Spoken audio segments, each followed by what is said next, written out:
엇뿌리를 잘 노려. 왜 그딴 짓을 해? 왜 막나니 짓을 해? 김학의 민주주의 듣고 와라. 왜 세상 그렇게 말해라. 윤준천 씨랑 어떤 관계십니까? 윤중천 씨가 금품을 경찰 조사에 성실히 임하겠습니다. 성범죄 피해 주장하는 여성들은 정말 모르는 거 맞습니까? 윤중천 씨가 금품 줬다는 게 인정하시는 여성들 정말 모르는 거 맞습니까?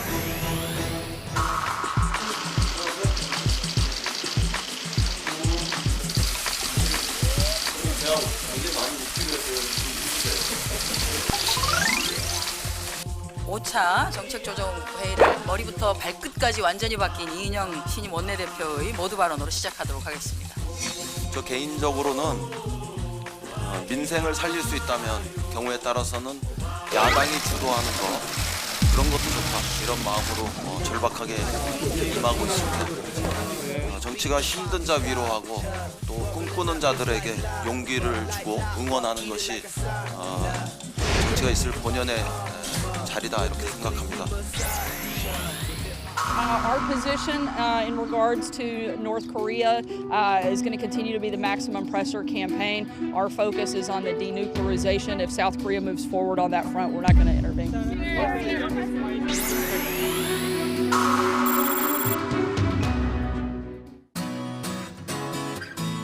네, 5월 9일 정치부회의 시작합니다.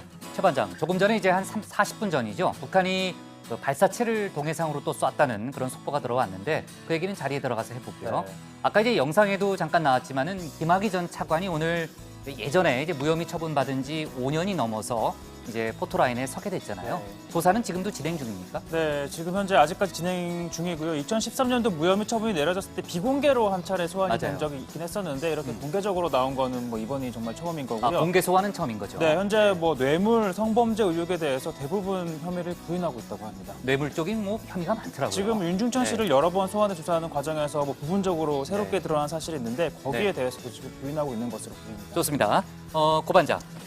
어제 이제 민주당 이인영 의원이 신임 원내대표가 됐잖아요. 오늘 바로 나경원 원내대표, 한국당 원내대표를 만났다면서요? 네, 그렇습니다. 일단 뭐 오늘이 첫 만남이었던 만큼 서로 덕담을 주고받았는데요. 나 원내대표는 이인영 원내대표와의 친분을 강조하면서 JTBC 드라마 제목을 빗대서 네. 밥 잘 사주는 예쁜 누나가 되겠다 뭐 이렇게 말을 했습니다. 그래요? 네, 그래서 이인영 원내대표가 그럼 앞으로 뭐 밥도 잘 먹고 말씀도 잘 듣고 하겠다 이렇게 또 화답하기로 JTBC 얘기는 했습니다. 안 했어요? JTBC 언급은 안 했고요. 그냥 밥 잘 사주는 보고만 예쁜 누나. 했어요? 네. 그럼 들어가서 얘기 좀 이어갑시다. 갑시다. 네.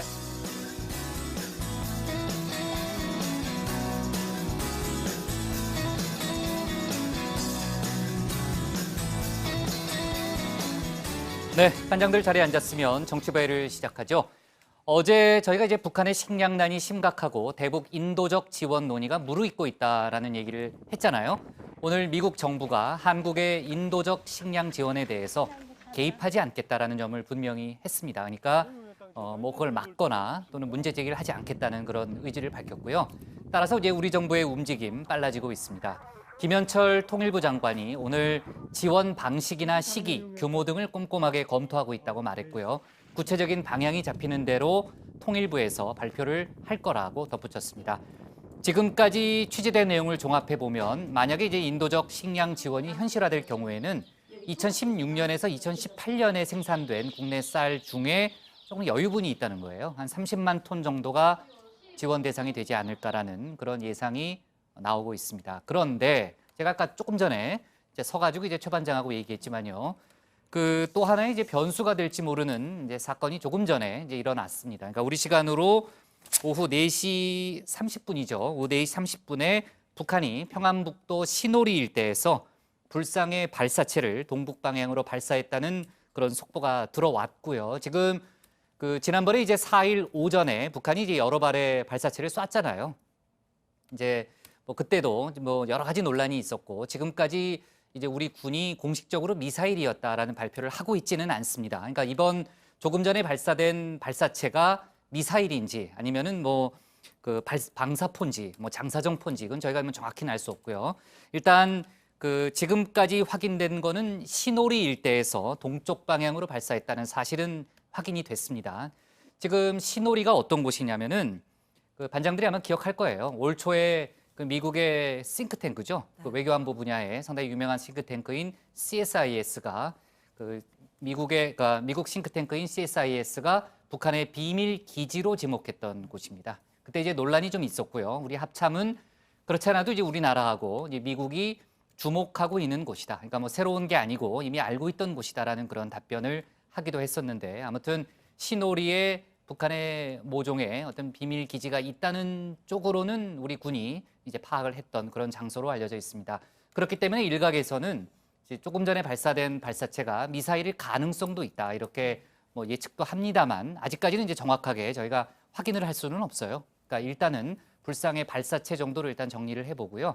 저희 회의하는 도중에 여러 가지 속보가 들어올 테니까 속보를 반영해 가면서 진행을 하도록 하겠습니다. 이 시노리는 이제 그 영변 왼쪽에 있어요. 그러니까 평양에서는 이제 북서쪽으로 한 77km 떨어져 있는 곳이라고 하고요. 그 지난 4일 오전에 이제 북한이 여러 발의 발사체를 쐈으니까 며칠 지나지 않았고, 또 문재인 대통령 취임 2주년을 맞은 그런 시점이기 때문에 여러 가지 파장도 있을 것 같습니다. 자세한 얘기는 저희가 이제 속보가 들어오는 대로 조금 더 짚어가면서 얘기를 해보겠습니다. 자, 오늘 정치부 회의는요, 먼저 최 반장 발제를 들어보면서 피의자로 첫 공개 소환된 김학의 전 차관 관련 소식과 삼성 바이오 수사 속보부터 짚어보고요. 조금 전에 저희가 얘기했던 그 불상의 발사체 발사 속보, 또 청와대발 뉴스를 이어서 정리하겠습니다. 이인영 민주당 신임 원내대표와 나경원 한국당 원내대표의 첫 만남 등 정치권 소식도 알아봅니다. 그럼 먼저 최종혁 반장의 발제부터 시작하겠습니다.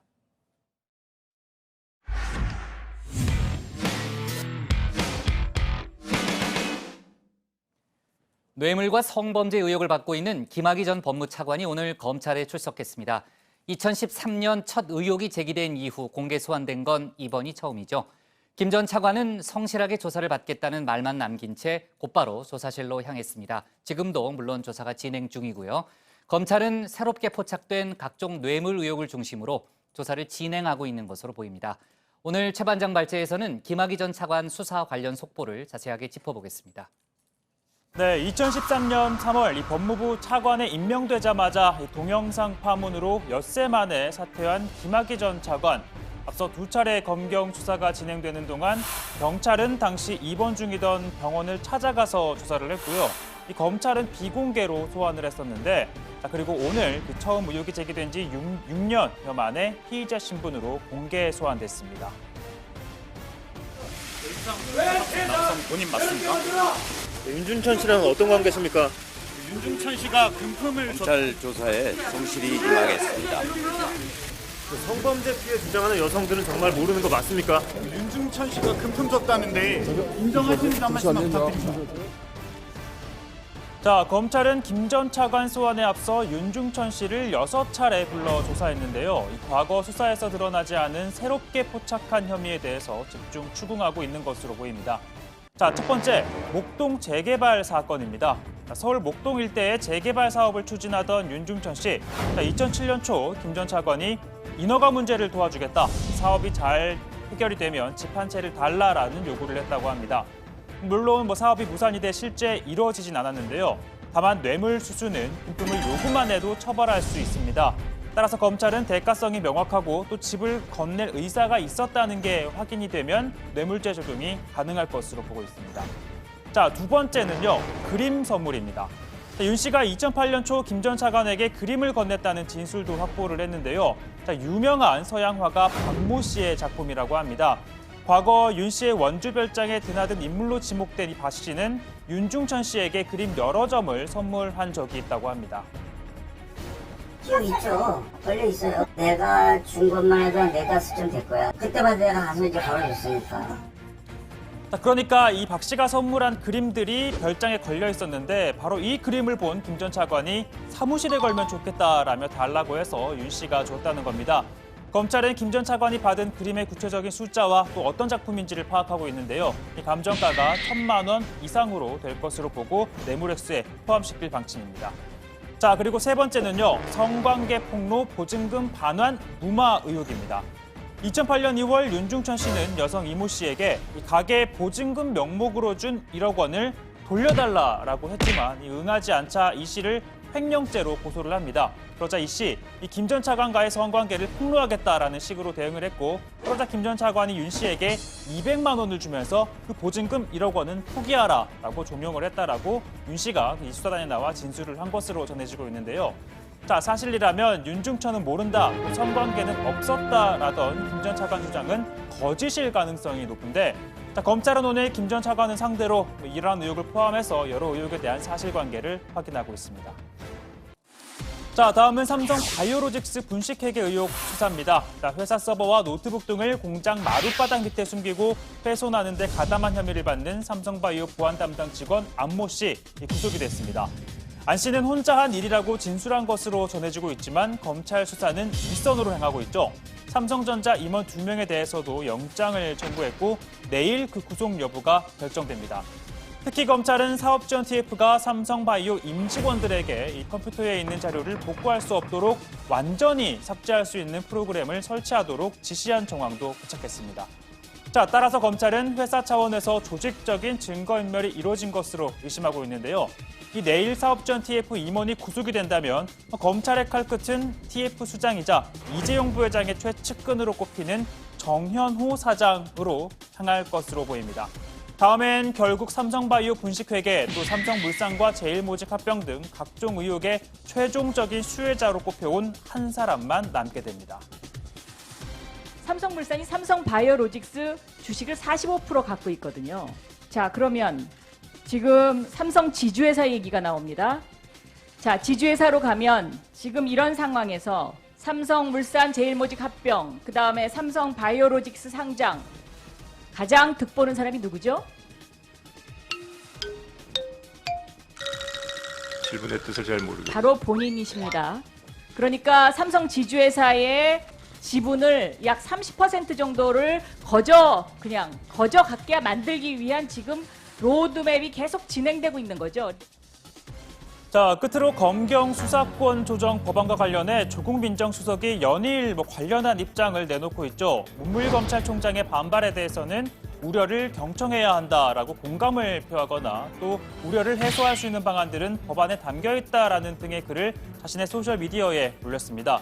자, 이에 대해서 정치권에서는 이 법안 논의는 국회가 할 테니 조국 수석은 더 이상 관여하지 말라는 비판의 목소리가 나왔습니다.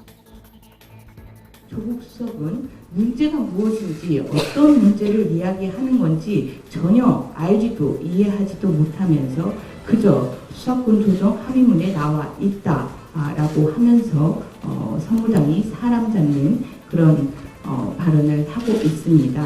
제발 조국 수석은 그 입을 다무시고 국회의 논의를 지켜봐 주시기 바랍니다.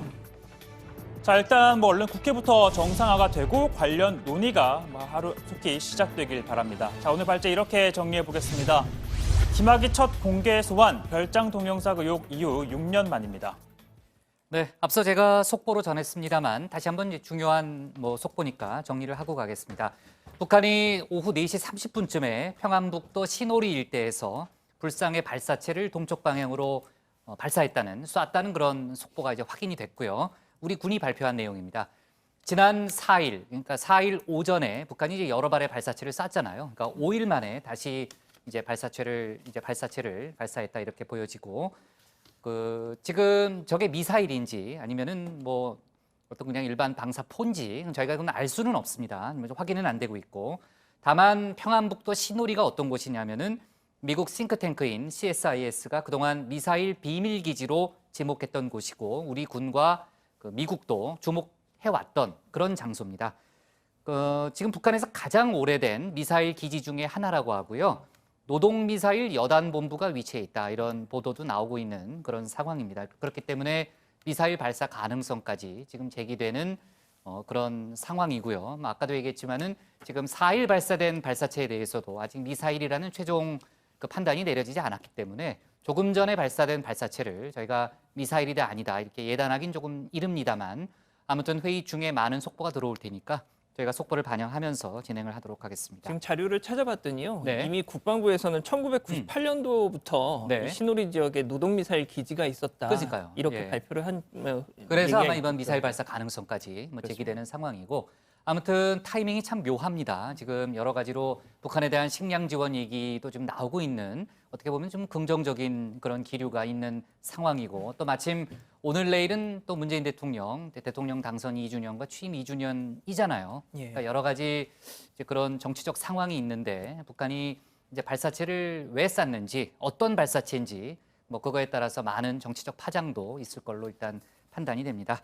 자, 그 얘기는 이따 뒤에 청와대 발제에서도 얘기를 또 이어가서 해보고요. 김학의 전 차관 얘기로 해보겠습니다. 김학의 수사단이 출범한 지 40여일 만에 오늘 공개 소환 조사가 이루어졌고요. 이 사건이 처음 이제 의혹이 불거진 이후로는 6년 만입니다. 그러니까 5년 그리고 이제 무혐의 처분이 내려진 지는 약 5년 반 만에 다시 피의자 신분으로 조사를 받게 됐고요. 포토라인에서 기자들의 질문이 많았는데 특별한 답변을 하지는 않았죠. 네, 그렇습니다. 지난 3월 인천공항에서 긴급 출국 금지 조치가 내려진 이후 이 검찰 수사에 대비해온 김 전 차관은 오늘 오전 10시 수사단이 있는 서울 동부지검청사에 도착했습니다. 취재진의 질문에 아무 답을 하지 않고 이 안으로 들어가려다가 입구에서 잠시 멈춰선 뒤에 검찰 조사에 성실히 임하겠다 이렇게 말하곤 바로 들어갔습니다. 검찰은 윤중천 씨로부터 성접대와 또 뇌물을 받았는지 등 지금까지 제기된 의혹들을 캐묻고 있는데요. 김 전 차관은 혐의를 전면 부인하고 있는 것으로 전해지고 있습니다. 이에 대해 이 검찰은 이 윤 씨와의 대지를 하는 방안도 검토하고 있는 중입니다. 검찰이 윤중천 씨를 최근에 6번 불러서 조사를 하면서 여러 가지 이제 뇌물 혐의를 포착한 걸로 알려져 있습니다. 지금 뭐 그 부분은 이제 뒤에 자세히 좀 얘기를 해볼고요. 그다음에 이제 성범죄 의혹과 관련해서는 김 전 차관 측이 증거인멸을 하려 한 정황이 있다. 이런 보도가 또 추가로 나왔죠. 예, 김 전 차관이 자신과의 성관계를 주장하는 여성의 입막음을 하기 위해서 윤중천 씨한테 돈을 건넸다. 이런 의혹이 제기된 상태죠. 여기다가 이 검찰은 윤 씨 한 측근으로부터 이 성범죄 의혹에 대한 수사가 시작된 2013년 초 김학의 전 차관 아내가 찾아와서 관련 진술을 하지 말아달라면서 돈을 건넸지만 나 돌려줬다. 뭐 이런 진술도 확보했다고 합니다. 자, 김 전 차관 변호인은 사실이 아니다라고 이렇게 부인을 하고 있지만 검찰은 김 전 차관 상대로 이를 포함해서 각종 뇌물 또 성범죄 의혹 사실관계 확인 중입니다. 네, 김 전 차관에 대한 첫 공개 소환이기 때문에 아마도 오늘 밤 늦게까지 조사가 이루어질 것 같고요. 저희 회의 도중에 또 이제 김학의 전 차관 수사 관련해서도 속보가 들어올 수 있으니까요. 이것도 챙겨가 보는 걸로 하고요. 자, 주제를 좀 바꿔보겠습니다. 검찰이 사법농단 의혹에 연루된 현직 판사들의 비위 사실을 지난 3월인가요? 대법원에 통보를 했잖아요. 오늘 김명수 대법원장이 관련한 징계 절차를 밟기로 했죠. 네, 김명수 대법원장이 이 사법농단 의혹에 연루된 현직 판사 10명에 대해서 징계를 청구했습니다. 고등법원 부장판사 3명과 이 지방법원 부장판사 7명으로 이 검찰이 청구한 영장 정보를 행정처에 넘긴 혐의로 재판에 넘겨진 이 성창호 판사 등이 포함이 됐습니다. 이 성 판사처럼 앞서 재판에 넘겨진 현직 판사는 10명이었는데 이 중 5명이 징계 대상에 포함이 됐고요. 재판에 넘겨지지 않은 판사 5명도 포함이 된 겁니다. 다만 앞서 검찰이 비위를 통보한 법관은 66명이었는데 이 중에 10명에 대해서만 징계를 청구한 건 결국 솜방망이 처벌이라는 비판도 나옵니다. 자, 대법원은 그동안 검찰이 제공한 자료를 검토하고 자체적인 조사를 거쳐서 비위 행위의 경중 그리고 재판 독립에 대한 침해 또는 훼손 여부 등을 고려해서 징계 대상자를 선별했다라고 밝혔습니다. 그러나 이 비위 통보 당시 66명 중 절반에 해당하는 32명은 이미 징계 시효가 지났다라고 밝혔습니다. 김명수 대법원장이 오늘 징계 청구를 하면서 그동안의 소회를 밝힌 게 있다고요? 네, 김 대법원장은요. 검찰 수사 그리고 재판 과정에서 동료 법관들과 직원들이 힘든 일을 겪는 걸 지켜보면서 안타까운 마음을 금할 수 없었다. 이게 사법부에 대한 국민 신뢰가 흔들린다는 것은 무엇보다도 견디기 힘든 고통이었다라고 소회를 밝혔습니다. 자, 그러면서 이번 징계 청구를 끝으로 사법행정권 남용 의혹과 관련한 조사 그리고 감사를 마무리하고자 한다면서 앞으로 관료적이고 폐쇄적인 사법제도와 문화를 개선하고 이 국민의 눈높이에 맞는 이 공정하고 충실한 또 좋은 재판을 실천할 수 있는 제도 개선에 이 최선을 다하겠다라고 덧붙였습니다. 네, 그리고 이제 검경 수사권 조정 논란과 관련해서는 문무일 검찰총장이 다음 주쯤에 입장을 밝힐 거라는 속보가 나와 있는 상황인데 이상민 사개특위위원장이 문무일 총장을 직접 만났다면서요? 네, 이상민 의원은 지난 4일 문 총장이 귀국한 다음에 자신이 먼저 만나자고 요청해서 차를 한잔 한 적이 있다면서 검경 수사권 조정 법안과 공수처 설치 법안에 대한 의견을 나눴다고 밝혔습니다. 이상민 의원은 검찰은 검찰대로, 경찰은 또 경찰대로 여러 전문가 의견과 입장이 잘 표출돼서 국민의 편익과 권익에 중점을 두는 방향으로 잘 다듬어지기를 바란다는 서로의 의견을 나눴다 이렇게 전했습니다.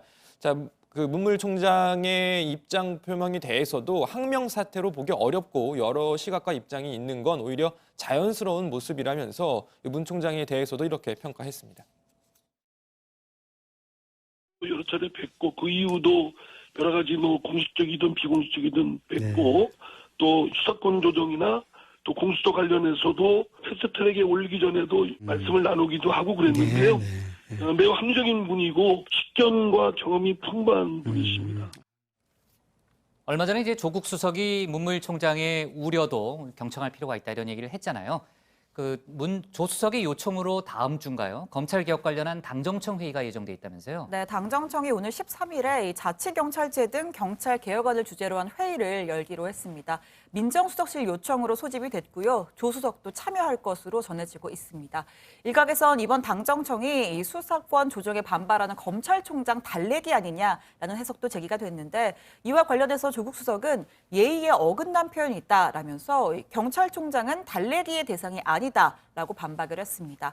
그러면서 민정수석은 대통령의 공약인 검찰개혁을 추진해야 할 책무를 진다면서 이를 위해 검찰과 논쟁하고 이견을 줄이기 위해 설득할 뿐이다라고 이야기했습니다. 경찰이 어제 성매매 알선 의혹을 받고 있는 가수 승리에 대해서 본명이 이승현이라고 그랬던가요? 예. 네, 이승현 씨에 대해서 구속영장을 신청했잖아요. 경찰 영장 내용에 따르면은 승리가 직접 본인이 성매매를 한 혐의가 들어가 있다면서요? 그동안은 성매매 알선 얘기만 글쎄요. 있었지 않습니까? 네, 성접대 뭐 이런 거. 그렇습니다. 성매매 혐의가 적시가 됐다는 겁니다. 일단 그 시기가 2015년이고요. 구체적인 횟수, 장소 뭐 이런 거는 범죄 특성상 확인해주기 어렵다는 게 경찰의 입장입니다. 한편 이 집단 성폭행 의혹을 받는 가수 최종훈 씨, 또 버닝썬 직원 허모 씨, 또 유명 걸그룹 멤버의 친오빠인 권모 씨 오늘 영장 실질 심사가 열렸고 구속 여부 이르면 오늘 중에 결정될 걸로 보입니다. 자, 그리고 뭐 경찰 유착 의혹에 대한 경찰 수사도 막바지에 접어든 것으로 보이는데요. 이 승리 씨 등으로부터 경찰총장으로 불렸던 윤모 총경에 대해 경찰 관계자는 이 대가성 여부와 청탁금지법 적용 여부 등 막바지 법리 검토에 들어갔다라고 밝혔습니다. 이 김영란법의 경우에는 대가성 여부와 관계없이 받은 금액이 1회에 100만 원, 그리고 1년에 300만 원 이상일 경우에 형사처벌 대상인데요. 현재까지 윤 총경에 대해 경찰이 확인한 건 골프와 식사 수회 그리고 수십만 원 상당의 K-팝 콘서트 티켓을 받은 것으로 알려져서 이 수준에는 아직까지는 미치지 못하는 것으로 전해지고 있습니다. 한편 이 사건과는 별개로 강남의 한 클럽의 미성년자 출입 사건을 무마해주는 대가로 수백만 원을 받은 혐의를 받은 이 연모경에는 오늘 새벽에 구속이 됐습니다. 네, 현직 경찰관으로서는 처음 구속되는 것 같네요. 네, 좋습니다. 오늘 기사 이렇게 잡겠습니다. 김학의 첫 공개 소환, 성실히 조사받겠다로 잡겠습니다. 다음은 신혜원 반장의 발제를 들어보겠습니다.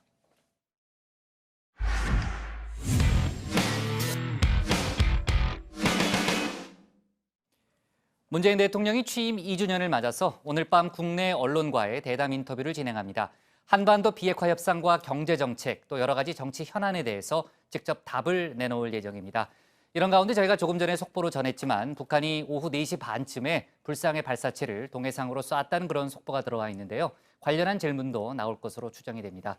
오늘 신반장 발제에서는 외교안보 속보와 청와대발 뉴스를 함께 정리해 보겠습니다. 네, 2017년 5월 9일 박근혜 전 대통령의 탄핵으로 조기에 열린 대선에서 문재인 대통령이 당선됐습니다. 19대 대선은 최순실 게이트와 촛불 집회를 거치면서 어느 때보다 열띤 참여 분위기 속에서 치러졌는데요. 당시에 저도 이 보도국 대선 TF에 속해서 아주 숨가쁜 나날을 보냈습니다. 자, 그때 탄생한 게 바로 JTBC 역사의 길이 남을 명작, 이 문 대통령이 걸어온 길이라는 다큐멘터리였죠. 이 문 대통령의 유년 시절부터 군 생활, 또 정치 입문하기까지를 아주 고퀄리티 영상에 담았습니다. 경희대 법대에 재학 중이던 문재인은 학내 시위를 주도해 이끌다 결국 구속됩니다. 징역은 면했지만 수상한 시절. 데모를 주도했으니 곧바로 군에 입대하게 됩니다. 특전사로 차출돼 폭탄을 만들고 하늘을 날고 수중 침투 훈련까지. 군대에 말뚝을 박으라는 선임들의 권유가 있었지만 문재인은 다른 길을 선택합니다. 네, 이 다큐를 만들었을 때가 벌써 2년 전인데요. 자, 문 대통령은 오늘 취임 후 첫 국내 언론 인터뷰로 문재인 정부 2년 특집 대담, 이 대통령에게 묻는다를 진행합니다. 집권 3년차 국정 운영 방향을 설명하면서 정치, 외교, 경제, 사회, 다양한 이슈에 대한 허심탄회한 질문과 답이 이어질 예정입니다. 문 대통령은 어제 오늘 모든 공개 일정을 비웠는데요. 인터뷰가 사전 시나리오 없이 생중계로 진행되는 만큼 철저하게 준비해야 한다는 생각에서입니다. 자, 취임 1주년 때는 어땠을까요? 이때는 별도의 기자회견을 열진 않았고요. 대신 청와대 인근 주민들과 함께 청와대 녹지원에서 음악회를 여는 것으로 가름했습니다. 예, 여러분 반갑습니다. 제가 여러분의 이웃이 된 지 어느덧 1년이 되었습니다.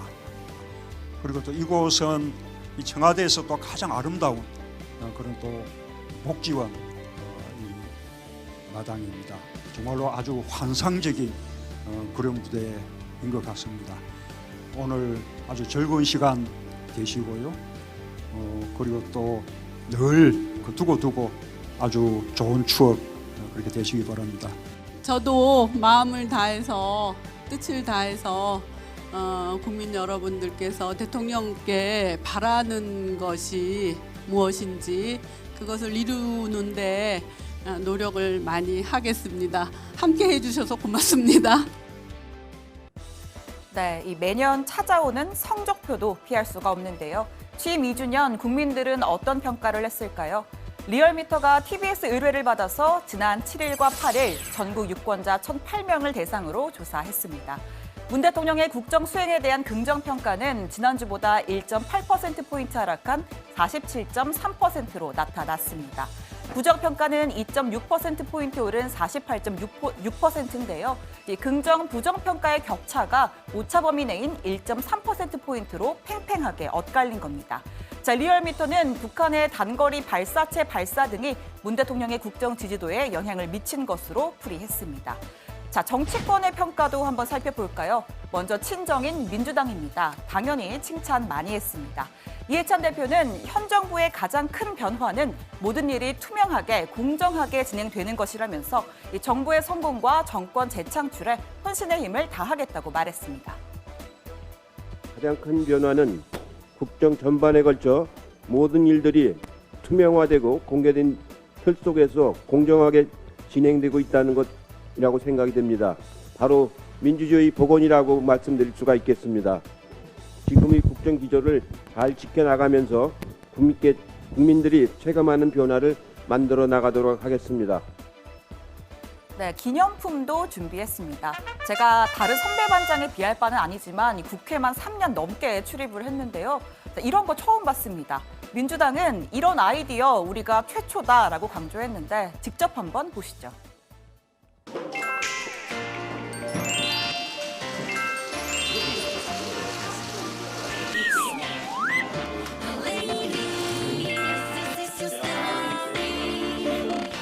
주로 올 때는 아무 지팡이처럼 이렇게 돌리시면서 정의로운 전진, 외쳐주시면서 정의로운 전진! 정의로운 전진!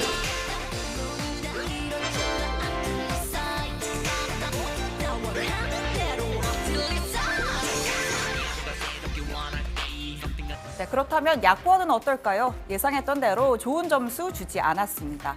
특히 자유한국당은 문재인 정권 경제 실정 백서 징비록을 공개했는데요. 이 징비록은 조선시대의 문신 유성룡이 임진왜란이 끝난 뒤에 전쟁의 원인과 실상을 기록한 책입니다. 현 정권의 좌파 독재 포퓰리즘을 막는 기초 자료로 쓰기 위해 이 징비록을 만들었다라는 게 한국당의 설명입니다. 황교안 대표는 문재인 대통령이 망가진 국민의 삶을 외면하고 있다고 주장했습니다. 현실과 완전히 동떨어진 이야기를 하는 대통령의 모습을 보면 청와대 참모들이 이 사람들이 만든 세트장에 갇혀서 현실을 전혀 못 보고 있는 것으로 보여집니다. 대통령이 청와대라고 하는 기만의 세트장에서 나오지 않는다면 우리 국민들께서 그 세트장을 무너뜨릴 날이 오고야 말 것입니다. 나머지 세 야당의 평가도 엇갈렸습니다. 경제정책, 적폐청산, 또 선거제 개혁 문제를 놓고 각기 다른 목소리를 냈습니다. 2주년을 맞이해서 눈앞의 성과를 위해 재정으로 때우면 된다는 생각, 내 잘못은 없고 그저 외부 환경이 문제라는 태도, 그리고 이만하면 웬만큼 했다는 안일함을 깨끗이 버려주시기 바랍니다. 문재인 대통령이 의지를 가지면 할 수 있습니다. 선거제 개혁, 처음에 엉거주춤 엉덩이 뒤로 빼고 안 하라고 했잖아요. 근데 결국 개혁 제로 정권 이런 비난에 몰리게 되자 검찰 개혁 카드와 선거제 개혁을 묶은 거지요. 2년이 지난 지금 재벌 권력은 어느덧 적폐청산의 리스트에서 누락되고 범죄자들은 일러도 너무 이른 면죄부를 받았습니다. 네, 비판에 대한 문 대통령의 답변도 들어봐야겠죠. 오늘 밤 열리는 취임 2주년 인터뷰에서 이 정치권에서 거론한 이슈를 비롯해 또 패스트트랙, 또 공수처 설치와 검경 수사권 조정 법안 등 다양한 현안에 대해서 문 대통령의 답변이 있을 겁니다. 이 내용은 정리해서 내일 발제해서 전해드리겠습니다. 오늘 청와대 발제 이렇게 정리합니다. 문 대통령 취임 2주년 민주주의 복원대 경제 벼랑 끝입니다. 네, 제가 아까 시작할 때 하고 중간에 이제 북한의 발사체 관련 속보를 전했는데 아직 추가로 들어온 내용은 없습니다만 지금 여러 가지 그 주변 얘기 또 이제 반장들이 또 추가로 지금 이제 그 SNS를 통해서 좀 취재한 내용을 종합해 보면은 그 미사일일 가능성을 배제할 수가 없습니다. 만약에 이제 그 미사일일 경우에는 그 이후의 파장이 상당히 좀 클 걸로 보이는데 일단 관련 속보를 저희가 좀 짚어보겠습니다. 그 오늘 그 북한이 조금 전에 이제 발사한 것으로 이제 파악된 그 발사체 관련 속보부터 한번 전체적인 내용을 한번 취재해 보죠. 체크를 해보죠. 네네, 합동참모본부가 밝힌 내용이죠. 오늘 오후 북한이 4시 30분경 평안북도 신오리 일대에서 불상의 발사체를 동쪽 방향으로 발사하였다 이렇게 밝힌 겁니다. 지난 4일 뭐 방사포 신형 전술 유도 무기를 발사한 지 5일 만이죠. 자, 합참은 이 북한이 쏜 이 발사체에 대해서 정밀 분석 중이다, 이 성격을 파악 중이다 이렇게 현재까지 밝히고 있고요. 일단 그 발사된 기종이 뭔지에 대해서는 군은 아직 밝히고 있진 않습니다. 앞서 저희가 말씀드린 대로 이 발사체가 쏘아진 그 신오리라는 곳은 노동 미사일 기지를 운용하고 있는 곳으로 지금까지는 알려지고 있습니다. 신 반장, 그 아까도 제가 잠깐 얘기했지만 지금 이제 지난 4일에 발사한 발사체에 대해서도 저희가 이제 공식적으로 미사일이라는 판단은 안 내리고 있는 그런 상황이잖아요. 아무튼 지금 여러 가지 정치적인 상황을 봤을 때 오늘 발사체 발사 상당히 파장이 있을 걸로 보이죠. 네, 일단은 그 5월 4일에 발사한 발사체에 대해서는 북한이 도발이 아니다, 우리의 뭐 정상적인 방위적인 훈련이었다라고 밝힌 상황인데 오늘 발사체가 쏘아 올려진 이 신오리 기지는 방금 양 반장이 이야기한 대로 미사일 기지로 알려진 곳입니다. 이 미국의 싱크탱크죠. CIS 보고서에서 이 북한이 공개하지 않은 이 비공개 미사일 기지라고 하는 보도를 낸 바가 있었는데 이 당시 CIS의 발표에 따르면 지금 나가고 있는 사진이 바로 그 신오리 기지의 사진인데요. 네, CSIS요. 네, 그렇습니다. 이 조선인민군 전략군의 노동미사일 여단본부가 자리 잡고 있는 곳이고 이곳에 배치된 노동미사일은 한반도 전역과 일본 열도의 대부분을 타깃으로 한다라는 보고서를 당시에 낸 바가 있었습니다. 또 이 신오리의 존재는 1982년도에 알려졌지만 북한은 이곳에 대해서 공식적으로 언급하지 않고 있다라고 CIS가 이야기를 했었는데 이 당시 보도에 대해서 우리 합참, 우리 군은 이미 한미 당국이 감시하고 있는 시설이다라는 입장을 밝혔었고요. 또 당시에 트럼프 대통령이 직접 트위터를 통해서 해당 보도에 대해 언급을 한 바가 있었습니다. 네, 기억납니다. 예. 네, 이미 미국이 충분히 인지한 내용이고 새로운 것은 없다라면서 이 해당 보도를 뭐 북한이 큰 속임수를 쓰고 있다라고 보도한 그 미국 내 언론들에 대해서 가짜 뉴스다 이렇게 또 반박을 또 하기도 했었고요. 아무래도 뭐 북미가 대화 국면을 이어가기 위한 뭐 그런 의도가 담긴 메시지로 풀이가 되는데 제가 방금 전에 그 신오리 기지에 배치된 미사일이 뭐 일본 열도에 타격이 가능하다라는 설명을 했었는데 네. 일본 방위성 간부가 조금 전에 또 일본 언론에 밝힌 입장이 있습니다. 네. 뭐 자세한 정보를 수집하는 중이지만 현 시점에서 일본의 영역이나 뭐 배타적 경제 수역에 발사체가 날아오지는 않은 것으로 확인됐다라는 입장이 또 있었습니다. 네, 그러니까 북한 쪽 동해상으로 그렇죠. 일단 쏜 걸로 일단 네. 추정이 되고요.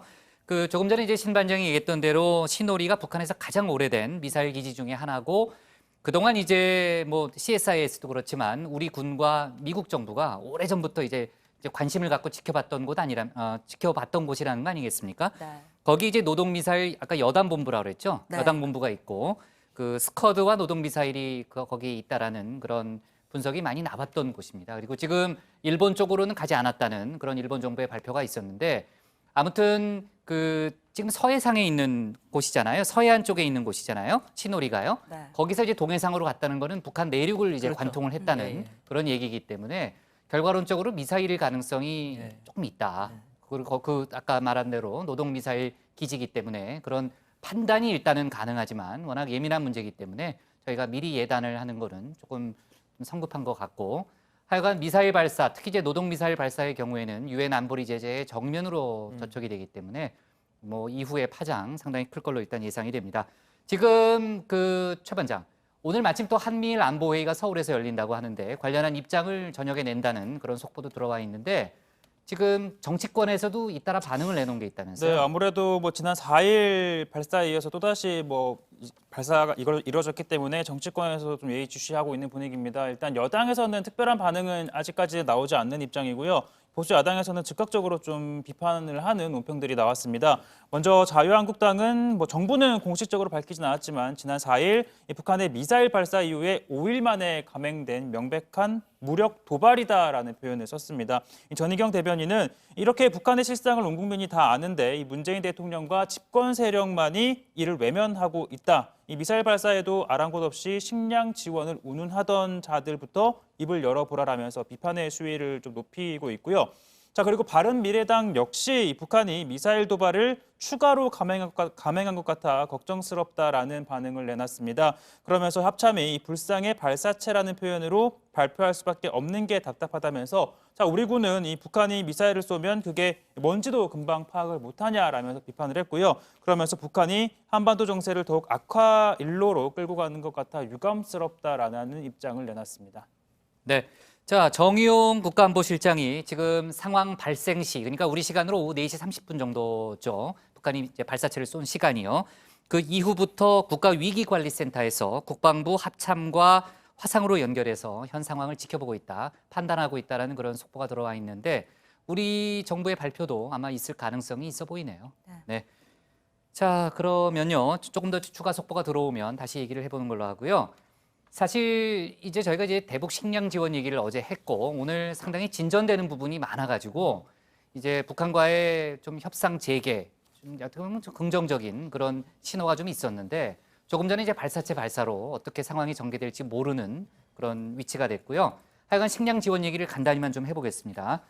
그 미국 정부가 이제 대북 식량 지원, 우리 정부의 대북 식량 지원에 대해서 개입하지 않겠다라는 입장을 밝혔고 마침 또 방안에 있는 비건 특별 대표가 지금 실무적인 협의를 하고 있다면서요? 네, 비건 대표가 어제 일본에서 이제 김포공항을 통해 입국을 했습니다. 오늘 아침 첫 일정으로 이대훈 한반도 평화부섭 본부장과 조찬회동을 가졌는데요. 이 북한의 발사체 발사에 대한 한미 대응, 그러니까 지난번 발사체였겠죠. 거기에 대한 한미 대응 그리고 인도적 지원 논의가 오갔을 것으로 보입니다. 이 공식적인 북핵 수석 대표 회의와 이 한미 워킹그룹 회의는 내일 진행이 되고요. 이 주무부처인 김현철 통일부 장관 그리고 강경화 외교부 장관 또 만날 것으로 보입니다. 그리고 청와대를 찾아가서 정의연 국가안보실장과 김현종 국가안보실 2차장도 만날 가능성이 높습니다. 네, 자, 지금 이제 발사체 발사 여러 가지 변수는 있지만 일단 백악관 대변인은 식량 지원에 대해서는 한국의 결정을 존중하겠다라는 입장을 밝힌 거죠. 네, 세라 샌더스 백악관 대변인은 미국도 한국의 대북 식량 지원 방침에 동의하고 있으며 그 방식과 규모에 대해서도 한국의 결정에 맡기겠다라는 취지의 입장을 밝혔습니다. 기자들과 만난 자리에서 공개적으로 이야기를 했는데요. 이 부분은 직접 들어보시죠. Is the president okay with South Korea sending food aid to North Korea when there appear to be new provocations again from Pyongyang? Our position in regards to North Korea is going to continue to be the maximum pressure campaign. Our focus is on the denuclearization. If South Korea moves forward on that front, we're not going to intervene. 네, 어제 청와대 발제에서 청와대와 백악관의 발표문이 다른 이유가 한미가 각각 역할 분담을 했기 때문일 수 있다고 전해드렸었는데 결국 미국은 표면적으로는 대북 압박 정책을 유지하지만 한국의 유화 정책 또는 남북관계 개선을 통해서 북미 대화를 견인하겠다는 투트랙 전략을 활용하는 것으로 보입니다. 미국이 직접적인 대북 지원에 나설 경우에는 미국 내 강경파들의 반발이 거세질 수 있기 때문이죠. 따라서 폼페이오 국무장관은 대북 압박을 강조하는 역할을 또 맡아서 이어가고 있는데 있는데 이 관련 발언도 들어보시죠. President Trump has led tough diplomacy towards the final fully verified denuclearization of North Korea. That mission is important, and the pressure campaign that the world has engaged in must continue. This is an outcome that is imperative for the security of the world. 네, 지난 4일 발사에 대해서는 사실 미국 정부가 특히 이제 폼페이오 국무장관이 제재 대상은 아니다 이런 얘기를 했었잖아요. 근데 오늘 미사일, 만약에 오늘 미사일이라면 아마 추가 제재 논의가 좀 본격화될 수도 있다라는 생각은 드는데 지난 4일 발사에 대해서 그동안 이제 북한 정부의 그 반응이 나오진 않았는데 오늘 첫 입장이 나왔습니다. 그러니까 주변국을 향한 도발은 아니고 정상적이고 방어적인 훈련이다 이런 입장을 내놓은 거죠. 네, 미사일이다, 도발이다 하는 논란을 일축하려는 듯 자위적인 차원의 정상적인 군사훈련이었다라는 점을 강조했습니다. 북한 외무성 대변인은 이 조선중앙통신기자회의 문답을 진행하는 방식으로 입장을 밝혔는데요. 직접 들어보시죠. 이번에 우리 군대가 진행한 훈련은 그 누구를 겨냥한 것이 아닌 정상적인 군사훈련의 일환으로서 지역 정세를 격화시킨 것도 없다. 어느 나라나 국가방위를 위한 군사훈련을 진행하고 있으며 이것은 지극히 정상적인 일로서 전쟁 연습과는 명백히 구별된다. 자, 대변인의 답변에 미사일이나 로켓이라는 단어는 없었습니다. 다만 북한은 최근 이 한미동맹 훈련과 공중훈련에 대한 불편한 기색을 내비쳤는데요. 지금 이 시각에도 우리를 겨냥한 전쟁 연습 계획들이 끊임없이 작성되고 있다면서 남측은 9.19 남북 군사합의에 대해 이런 방구할 체면이 없다라고 주장을 하기도 했습니다. 자, 그런데 미국 이 셰너헌 국방장관 대행이 국회 청문회에 출석해서 북한 발사체 발사 당시에 합참 의장으로부터 지금 북한이 로켓과 미사일을 쏘고 있다 이런 보고를 내가 받았다라는 발언을 했습니다. 자, 미 군 당국은 발사체를 미사일로 인식했다는 취지의 발언이 되겠죠. 이대로라면. 자, 그런데 이에 대해서 우리 국방부 해당 발언은 당시 즉각적인 보고를 그렇게 받았다는 취지의 답변일 뿐이다. 한미 간 공식적 분석 결과에 따른 이야기는 아니다라는 입장을 밝혔는데 일단 지난 4일 발사에 대해서 이렇게 했다는 거고요. 일단 오늘 발사에 대해서는 또 어떤 입장을 취할지 좀 지켜봐야 될 것 같습니다. 네, 자, 이 소식을 짧게만 좀 짚어볼게요. 지금 이제 국회 파행이 길어지면서 최저임금 결정 체계 개편안 처리가 이루어지지 못했잖아요. 유장수 최저임금위원장이 오늘 기자회견을 열었는데 예정대로 사퇴하겠다는 뜻을 고수했다면서요? 네, 그렇습니다. 유장수 위원장이 오늘 기자회견을 열고 자신을 포함한 이 최저임금이 공익위원들의 사퇴 의사에 변함이 없다 이렇게 밝혔는데 득실을 고민했을 때 새로 간판을 다는 게 올해 최저임금위원회 운영에 있어 좋겠다 이렇게 판단했다고 배경을 설명했습니다. 앞서 정부는 최저임금위를 전문가가 참여하는 구간설정위원회와 노사공익위원이 참여하는 결정위원회로 이원하는 것을 주요 내용으로 하는 새로운 최저임금 결정체계 개편안을 국회에 제출했는데요. 임시국회가 열리지 않아서 개정이 이루어지지 못했습니다. 네, 좋습니다. 자, 오늘 청와대 발제는요. 이렇게 제목을 잡을게요. 합참, 북, 불상 발사체 발사로 제목을 잡겠습니다. 다음은 양원보 반장의 발제를 들어보겠습니다.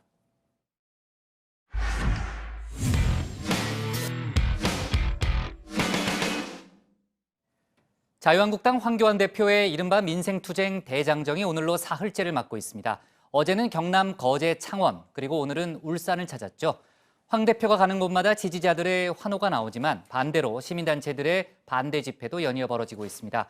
현장에서는 양측 간 신경전이 고조되다가 충돌 상황도 빚어지고 있다는 얘기도 들리는데요. 오늘 양 반장 발제에서는 관련 소식과 다른 정치권 뉴스를 함께 정리해 보겠습니다. 예, 그렇습니다. 자유한국당 황교안 대표 오늘 울산의 매곡 산업단지에서 회의를 주재했습니다. 문재인 정부 출범 2년째를 맞아서 많은 쓴소리를 했습니다. 특히 문재인 대통령이 현실을 몰라도 너무 모른다.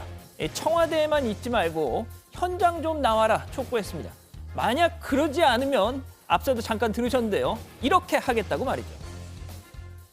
대통령이 청와대라고 하는 기만의 세트상에서 나오지 않는다면 우리 국민들께서 그 세트장을 무너뜨릴 날이 오고야 말 것입니다. 자, 이 말 듣기에 따라서는요. 며칠 전 그 김무성 의원의 청와대 다이너마이트 폭파랑 조금 비슷한 느낌도 듭니다.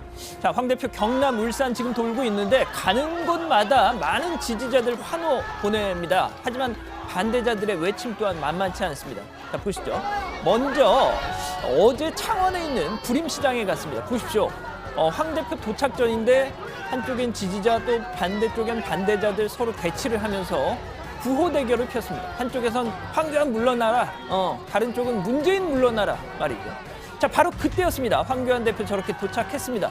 시장 복판을 쭉 가로질러 가면서 상인들 또 지지자들과 악수를 나누는데요. 자, 현장 분위기 너무 과열되다 보니까 혹시 모를 상황에 대비해서 아주 저렇게 상가 현관문을 걸어 잠그는 극약 처방까지 한 겁니다.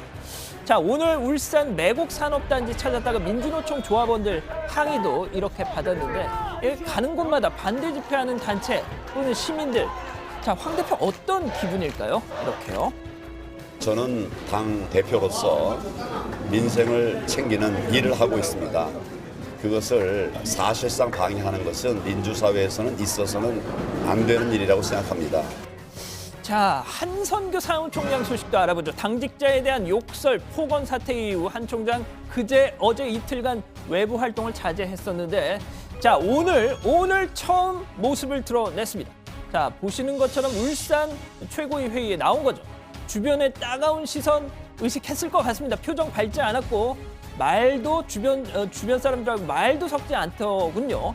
자, 황 대표 어제까지만 해도 정확한 내용 좀 파악해 보겠다라고 했는데 오늘 아무런 입장도 내놓지 않았습니다. 직접 물어보면 될 텐데 말이죠. 자, 결국 이 사무총장 바꿀 만한 정도의 일은 아니다라고 판단한 것 같습니다. 그렇습니다. 정말 교체할 생각이었다면 한 총장 오늘 이 자리에 나오지도 못했을 테니까 말이죠.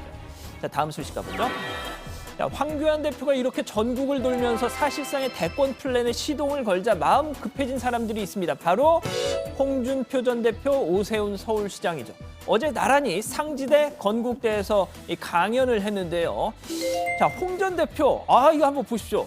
세상에 핑크 재킷을 입었습니다. 연예인들이나 소화 가능한 저 옷인데, 자, 대단합니다. 자, 일문일답이 있었습니다. 일문일답. 역시 학생들 관심 바로 그거였습니다. 이렇게요. 대지 발전기요? 네. 내 책 봤습니까? 내가 무슨 대지 발전기하고 관련이 있어? 그 책 보지도 않고 그 내용도 모르고 지금도 인터넷 가고 홍발정이라고 그래. 그건 내가 참 어이가 없어. 대한민국 국민들이 이렇게 어리석나? 자, 마지막 소식입니다. 윤석열 서울중앙지검장 집 앞에서 네 차 번호 다 알고 있어. 살고 싶으면 박근혜 대통령 빨리 석방해. 뭐 이러면서 이 협박성 방송했던 이른바 상진아재 유튜버 김상진 씨. 검찰이 오늘 오전 체포를 해서 지금 조사 중에 있다고 하죠.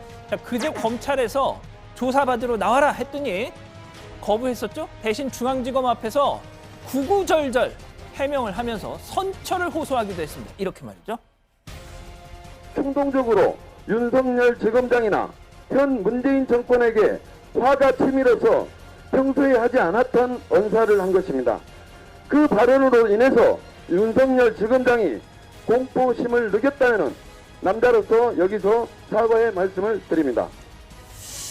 남자로서 사과를 한다는 건 도대체 무슨 의미일까요? 자, 그리고 또 하나 아까 들으셨지만 평소에 하지 않았던 언사를 한 것입니다. 라고 했습니다. 글쎄요, 저도 이 상진아재 유튜브 채널 하루에 한 번씩은 들어가서 보는데 당장 생각나는 것만 해도 막 심한 게 되게 많은데 말이죠. 솔직히 그건 아닌 것 같습니다. 자, 그리고 하나 더. 김상진 씨 자유한국당 공식 회의에 참석했던 사실 확인이 됐습니다. 지난 1월 4일이었죠. 원내대책회의에 이렇게 나온 겁니다. 그런데 자, 바로 이 사람 지금 안경을 벗고 있단 말이죠. 저도 이 장면을 봤었는데 솔직히 동일 인물인 줄 몰랐습니다. 자, 거리로 나올 때 방송할 때 보시는 것처럼 저렇게 베레모를 쓰고 있고 안경을 쓰고 있고 말이죠. 그래서 이 사람이 저 사람인 줄 미처 몰랐던 겁니다. 자, 그러면은 그날 원내대책회의 나와서 무슨 얘기 했는지 들어보시죠. 광장으로 나와야 시민사회 에너지를 받을 수 있다고 생각합니다.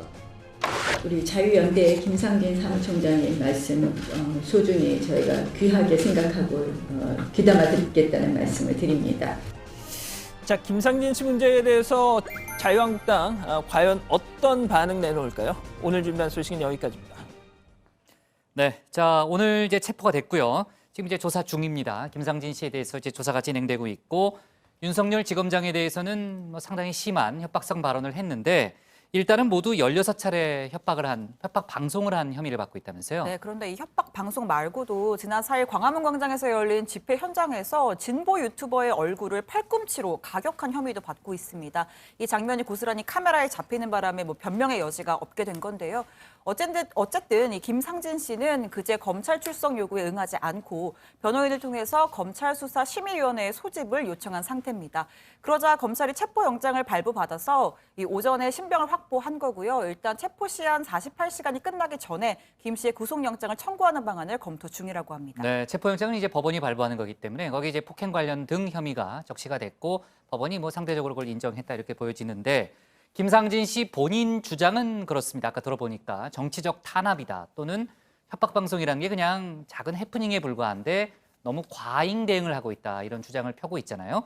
맞죠, 최반장? 네, 그날 이 문제의 방송이 이거였잖아요. 윤석열 지검장 집 앞에서 이 방송에 대해서 해명을 했는데 이 계란은 미리 준비된 게 아니다. 이 실시간 스트리밍을 통해 방송을 진행하다가 현장이 너무 밋밋하길래 이 재미를 위해서 근처 편의점에서 계란을 구입한 것이다.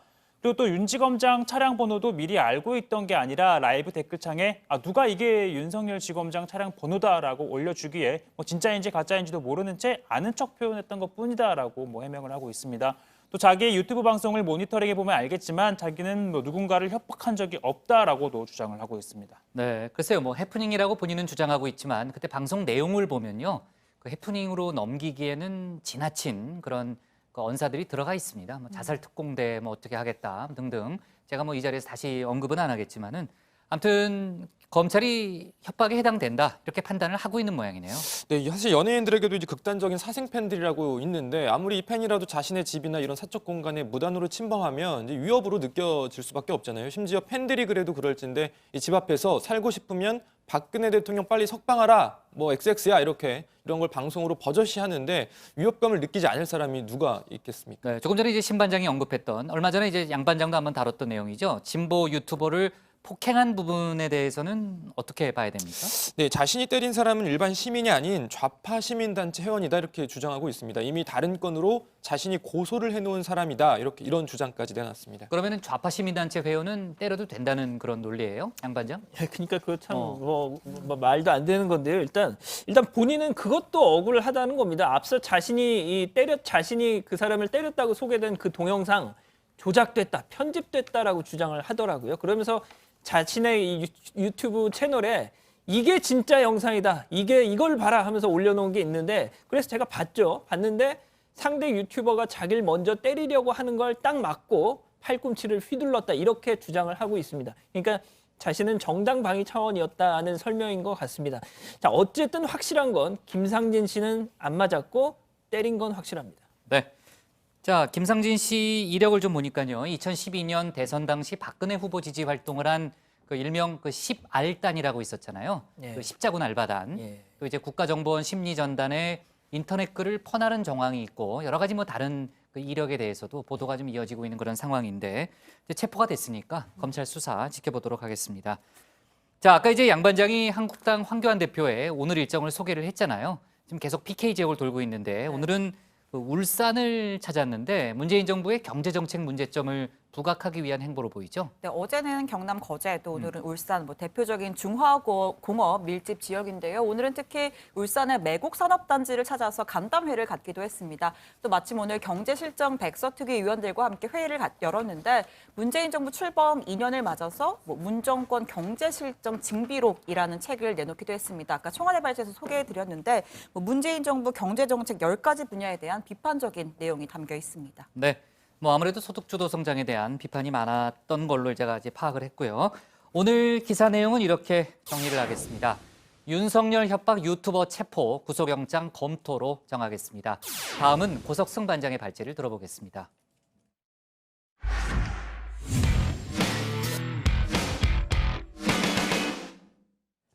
이인영 신임 민주당 원내대표가 오늘 야당 원내대표들을 잇따라 만났습니다. 민주당과 한국당 양당 원내대표가 만난 거는 패스트트랙 지정 처리 이후에 처음이었죠. 오늘 만남을 계기로 국회 정상화에 물꼬를 틀 수 있을지 주목됩니다. 오늘 고 반장 발제에서 국회 상황 자세하게 짚어보겠습니다. 네, 어제 하루 원내대표 관련 소식이 쏟아졌습니다. 일단 어제 저희도 전해드렸지만 민주당의 새 원내대표로 이인영 의원이 선출됐고요. 또 비슷한 시각 바른미래당 김관영 원내대표가 사퇴 의사를 밝혔습니다. 자, 그리고 장병환 원내대표의 후임이 정해지지 않아서 민주평화당이 고심 중이라는 소식도 어제 있었습니다. 자, 그렇다 보니 원내대표에 대한 관심 높아졌는데요. 자, 인터넷을 잠깐 보니까 원내대표가 뭔지 궁금하다 이런 질문 꽤 많더라고요. 자, 그래서 오늘은 원내대표 어떤 직책인지 한번 알아보겠습니다. 자, 일단 말 그대로 원내, 그러니까 국회 내에서 한 정당을 대표하는 사람을 말합니다. 여기서 중요한 건 원내에서만 대표한다는 점입니다. 자, 이 부분이 당대표와 다른 점이죠. 자, 어제 새 원내 사령탑으로 뽑힌 이인영 민주당 원내대표, 당대표와 원내대표의 역할을 이렇게 농구에 빗대 설명했습니다. 당대표는 하이포스트죠. 원내대표는 로우포스트고 이제 농구에서 일종의 더블 포스트인데요. 하이포스트가 주 득점원이고요. 로우포스트는 주 득점원이 막혔을 때 득점 루트를 뚫고 팀의 공격을 이렇게 다양하게 하는. 네, 하지만 정당의 주 업무 대부분 국회 안에서 이루어진다는 점을 감안하면 국회의장 그리고 또 다른 원내대표들과 의사일정 전반을 협의하는 원내대표의 권한 막강하다고 볼 수 있습니다. 정확히 말하면 이 막강한 힘, 민주당, 한국당, 바른미래당 등 교섭단체 원내대표들의 권한입니다. 자, 비교섭단체의 정의당 원내대표를 하다가 민주평화당과의 공동교섭단체 구성으로 잠시 교섭단체 원내대표가 됐던 고 노회찬 전 의원, 당시 소감 이렇게 밝힌 바 있습니다. 처음으로 사람 대접받은 것 같습니다. 국회의원이기도 했고 원내대표이기도 했지만은 사실 국회의 모든 의사결정 과정에서 테이블에 앉을 수 없는, 테이블에 앉을 자격이 없는 것으로 간주되었기 때문에 존재는 하지만 존재하지 않는 것처럼 마치 투명 정당처럼 취급받았던 말씀입니다. 네, 교섭단체 원내대표 권한도 크고 주목도 많이 받다 보니 하고 싶어하는 사람도 많을 수밖에 없습니다. 어제 떨어지긴 했지만 민주당 원내대표 선거에 나섰던 노웅래 의원은 이번이 3번째 도전이었습니다. 존경하는 선배 동료 의원 여러분, 저에게는 이번이 3번째 도전입니다. 저는 오직 우리 당의 총선 승리에 올인한다는 결연한 각오로 원내대표 당락과 상관없이 상임위원장 자리 내려놓겠습니다. 네, 홍영표 민주당 전 원내대표도 2017년 우원식 의원에게 한 번 진 뒤에 2번째 도전에서 당선이 됐고 나경원 한국당 원내대표는 20대 국회에서만 3번째 도전 끝에 원내대표 꿈을 이뤘습니다. 삼수생입니다. 사실 많이 고민했습니다. 출마할까 말까. 그러면서 지난 저를 돌아보았습니다. 또 반성했습니다. 더 낮추고 겸손하겠습니다. 자, 이렇게 대부분 수차례 도전 끝에 원내대표가 되는데 이런 와중에 원내대표만 3번이나 한 의원도 있습니다. 바로 박지원 의원입니다. 지난 2010년 민주당 원내대표 그리고 2년 뒤에 민주당 후신 민주통합당 원내대표를 맡았고 20대 국회에서는 국민의당 원내대표까지 했었죠. 원내대표는 여야를 불문하고 간발의 차이로 당선되는데 단 박지원이는 3번 다 좀 저도 간발의 차이로 됐습니다. 네, 어쨌든 이렇게 되기 힘든 원내대표, 그것도 여당 원내사령탑 자리에 오른 이인영 원내대표, 오늘 하루 아주 두루두루 많은 사람 만났습니다. 추경안 처리를 요청하기 위해 국회를 찾은 홍남기 경제부총리도 만나고 문재인 대통령의 축하난을 들고 찾아온 강기정 청와대 정무수석도 만났습니다. 꽃을 받으니까 굉장히 기분이 좋네요. 난인데요. 대통령님 마음이 오신 것 같아가지고 더 반갑고, 아주 오래전부터 존경하고 따랐던 강기정 선배님이 또 정무수석으로 이렇게 직접 꽃을 들고 오시고 아주 오랜 인연이 있는 우리 복귀왕 비서관께서도 와주시고 너무 감사합니다. 네, 그리고 이어서 야당 원내대표들도 잇따라 만났습니다. 무엇보다 가장 주목됐던 만남, 나경원 한국당 원내대표와의 만남이었습니다. 패스트트랙 지정 처리 이후 민주당과 한국당 원내대표가 만난 건 사실상 처음인데요. 국회 정상화 물꼬를 틀 수 있을지 이목이 쏠렸습니다. 나경원 원내대표, 이인영 원내대표와의 친분을 언급하면서 옷 색깔도 강조했습니다. 이인영 대표님하고 좀 역지사지도 해보고 케미도 좀 맞춰보려고 제가 더불어민주당 색깔하고 똑같은 자켓은 없더라고요. 그래서 나름 비슷한 이 약간 바른미래당. 아니 바른미래당은 좀 더 옥색 톤이 있고 이거 사진 찍어놓으면 민주당에 더 가깝습니다. 그래서 신경 써서 이거 입고 왔습니다. 네, 두 사람 친분 강조하면서 덕담 주고받는 와중에 신경전도 있었습니다. 자세한 내용 들어가서 전해드리고요. 바른미래당도 곧 원내대표 새로 뽑게 됐죠. 어제 김관영 원내대표가 의원총회에서 원내대표직 사퇴 의사 밝히면서 당 갈등도 어느 정도 봉합되는 듯한 분위기입니다. 오늘 오전 원내대책회의 정말 오랜만에 전원이 참석했습니다. 의총을 통해서 당의 화합을 완성하고 새로운 미래를 그려나가기 위한 결의를 했습니다. 의원총회가 끝난 후에 모두가 함께 박수치고 웃으면서 만족한 모습으로 회의장을 나오는 것이 처음이 아닐까 싶습니다. 결단력과 추진력을 보이면서 연대 불가를 말하고 그래야 국민들에게 믿음을 줄 수 있을 것이라고 생각합니다. 다행스럽게도 어제 김관영 원내대표의 결정으로 물꼬가 튀었습니다. 네, 하지만 바른미래당의 갈등 임시봉합이라는 지적이 많습니다. 특히 다음 주 원내대표 선거 과정에서 계파 갈등 재현될 소지도 있고 신임 원내대표가 누가 됐냐에 따라 여야 사당 패스트트랙 공조도 영향을 받을 가능성이 큽니다. 자, 그리고 민주평화당도 다음 주 새로 원내대표를 뽑기로 했습니다. 당초 천정배 의원을 합의 추대하자는 의견이 있었지만 천 의원 본인의 고사로 결국 선거를 통해 원내대표 선출할 예정입니다. 현재까지는 유성엽 의원과 황교안 의원이 출마가 유력한 상황인데요. 좀 더 지켜봐야 할 것 같습니다. 오늘 발제 이렇게 정리합니다. 여야 원내대표 상견례, 국회 정상화 물꼬 트나. 네, 이인영 원내대표와 나경원 원내대표의 만남, 덕담을 주고받는 가운데 또 말 속에 가시도 있고 여러 가지 그런 게 발견이 되는데 그 얘기 조금만 더 해볼까요, 고 반장? 예, 오늘 이 두 사람 처음 만난 자리인 만큼 덕담 주고받았습니다. 서로 원내대표 선거 과정에서 응원했다 이런 이야기도 했고요. 이인영 원내대표는 국민의 말씀을 잘 듣고 야당의 목소리에 귀를 기울이겠다면서 이 경청의 협치부터 시작하고 그런 과정에서 이 전국을 푸는 지혜를 주시면 심사숙고하고 최대한 존중할 수 있는 길을 찾겠다 말했습니다. 나경원 원내대표도 이 원내대표 당선을 계기로 국민이 원하는 국회가 되는 계기가 되면 좋겠다면서 국민의 말씀을 잘 들으면 같이 할 수 있는 면적과 폭이 넓어질 것이라고 생각한다라고 말했습니다.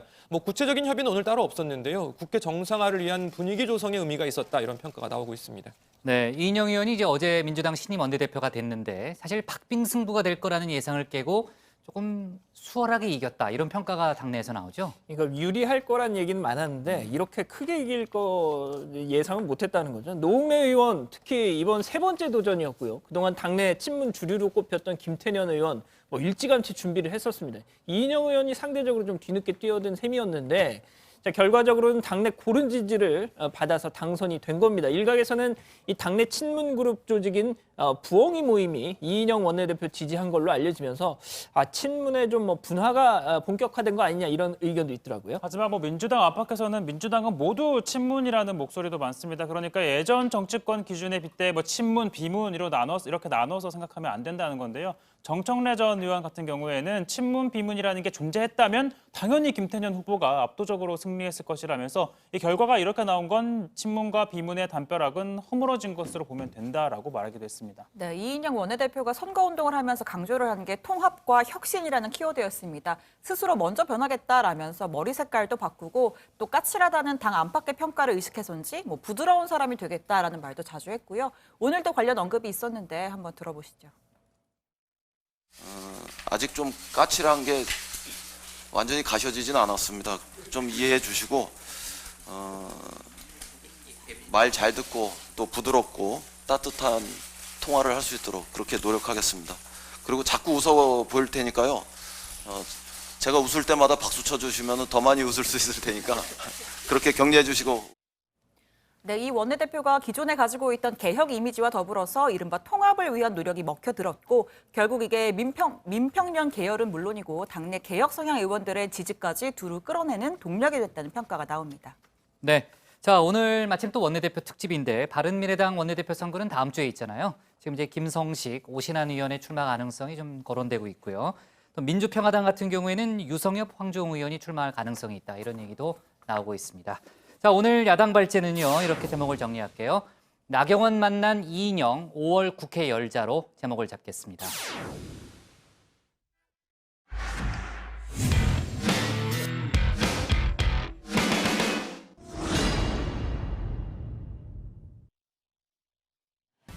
안녕하세요. 톡쏘는 정치의 강정입니다. 자, 어제자 방송에서 조현오 전 경찰청장이 장자연 사건 수사 당시에 조선일보 간부에게 협박을 받았다고 법정에서 증언했다는 소식을 속보로 전해드렸습니다. 자, 오늘은 이 내용을 좀 더 자세히 살펴보겠습니다. 지난해 7월 MBC PD수첩은 장자연 사건을 재조명하면서 조현오 전 청장을 인터뷰했습니다. 당시 조 전 청장은 조선일보에서 아주 거칠게 항의했던 기억이 난다. 방상훈 사장 이름이 거론되지 않게 해달라. 이명박 정부가 우리 조선일보하고 한번 붙겠다는 거냐 이런 이야기까지 했다 폭로를 했습니다. 이 방송이 나간 후에 조선일보 측은 PD수첩과 조 전 청장에게 손해배상 및 정정보도 청구 소송을 제기했습니다. 그리고 이 사건과 관련해서 어제 서울 서부지법 민사 12부 심리로 재판이 열렸습니다. 이 자리에 증인으로 출석한 조 전 청장은 PD수첩에서 인터뷰한 내용과 동일한 진술을 했습니다. 당시 이모 조선일보 사회부장이 집무실로 찾아와서 조선일보 사회부장으로서 말씀드리는 게 아닙니다. 조선일보를 대표해서 말씀드리는 겁니다. 우리 조선일보는 정권을 창출할 수도 있고 정권을 퇴출시킬 수도 있습니다. 이명박 정부가 우리 조선일보하고 한판 붙자는 겁니까? 이렇게 말했습니다. 조 전 청장은 10년 전 일이라 정확한 날짜는 기억하지 못하지만 당시의 감정은 뚜렷하게 기억한다라고 말했습니다. 살면서 가장 충격받았던 사건 중 하나라면서 결과적으로 경찰서에서 조사를 받지 않고 경찰이 서울까지 진출해서 직접 조선일보로 찾아가 조사한 것 같다. 그걸 보면 시각에 따라 충분히 협박을 받았다고 할 수도 있다고 설명했습니다. 조 전 청장의 이런 주장은 지난해 민감용 경찰청장 후보자 인사청문회에서도 이슈가 됐습니다. 경기경찰청으로 찾아와서 장자연 사건 수사로 방상훈 사장 소환한다는 것 알고 있다. MB정부가 조선일보가 한번 붙겠다는 거냐 하고 수사 중지 압력을 넣었다는 겁니다. 이거 당시 이 조선일보가 이 조현오 경기경찰청뿐만 아니라 강일학 경찰청장, 이광덕 청와대 치안비서관 등 경찰 핵심 간부들한테도 다 수사 압력을 넣었다는 것이 취재 결과 지금 드러나고 있어요. 이 내용 알고 계세요? 네. 어제 재판에는 압력을 넣은 당사자로 지목된 이 전 부장도 참석을 했습니다. 이 전 부장은 길에서 저를 만나면 알아보겠느냐라고 조 전 청장에게 묻기도 했습니다. 조선일보 측은 조현오 전 청장이 조선일보 편집국 부국장의 선배인데 직위상 후배인 이 전 부장이 선배의 선배급을 협박하는 게 말이 되냐고 반박했습니다. 이에 대해서 조 전 청장은 조선일보를 대표해서 이야기하면 신문사 선배다. 그런 건 크게 문제가 되지 않는다고 생각한다고 답했습니다. 한편 장자연 사건을 재조사하고 있는 검찰 과거사 진상조사단은 오늘 13일 법무부에 최종 보고서를 제출할 예정인데요. 수사 과정에 미흡한 점은 지적하지만 술 접대, 성 접대, 강요 의혹 등에 대해선 추가 수사 공고는 없을 것이라 전망이 나오고 있습니다. 대부분 의혹들이 공소시효를 넘긴 데다가 충분한 증거를 확보하지 못했기 때문이라고 합니다. 다만 장 씨의 성폭력 피해 의혹에 대해선 검찰이 수사 여부를 검토하도록 요청한 중간 보고는 포함될 것이라고 하는데요. 검찰이 어떤 결정을 내릴지 지켜봐야겠습니다. 네, 오늘 60초 프리뷰는 생략하도록 하고요. 저희가 북한이 오후 4시 반쯤에 불상의 발사체를 동쪽으로 쐈다는 그런 속보를 전했고 이제 회의 중에도 여러 가지 즉각적으로 나오는 속보를 반영했는데 더 이상 추가로 나온 얘기는 없네요. 이제 앞으로 이제 발사체 관련한 속보는 뉴스룸에서 자세하게 소개하도록 하겠습니다. 오늘 정치부에는 여기까지고요. 저희는 내일 오후 5시 10분에 다시 찾아뵙겠습니다. 네, 속보가 좀 많이 들어올 거니까.